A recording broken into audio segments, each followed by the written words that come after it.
Hello everyone, this is Rachel from the Shades of Orange. Today I want to review a mystery novel called The Last Place You Look by Kristen Lepionka. And this is a mystery novel that I requested from Minotaur Books because the premise sounded amazing and it was really fantastic to read. If you're not aware of the premise, this is about a cold case about 15 years ago. A married couple were murdered as well. Their daughter is also believed to be murdered, although her body was never found. The boyfriend of that girl was accused and sentenced for their murders. Fast forward to the current day where the sister is now trying to prove the innocence of her brother and save his life. She decides to approach a private investigator because she just believes she saw the woman who was supposedly murdered, that girlfriend, alive and well 15 years later.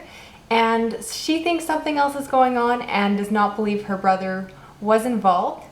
And the story really takes off from there. Right from the premise, I was very much intrigued. This book was compared to the podcast Serial based off of the plot because it has to do with a family member believing the innocence of this other person and approaching someone who's not the police in order to investigate and reopen the case.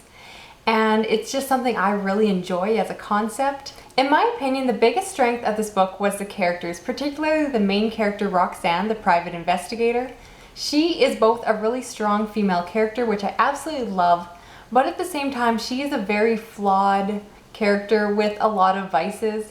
She has a lot of daddy issues, and at the same time, she struggles with alcoholism. She is constantly drinking, and it may or may not be under control, and I really enjoyed those aspects. Furthermore, I love that this book had some fantastic elements of diversity. The main character is bisexual, and within the book, she has relationships with both men and women. There's also a side character that is a lesbian, and you deal with a lot of other issues from racial prejudice to mental illness, and I thought it was all handled very well, very respectively. And I love that because crime fiction as a whole is one of the least diverse genres out there. There's a big push to make books more diverse, and that's been coming along in other genres, but not so much in mysteries and thrillers. So I was completely there when I heard that she was bisexual, and I love that aspect of the book.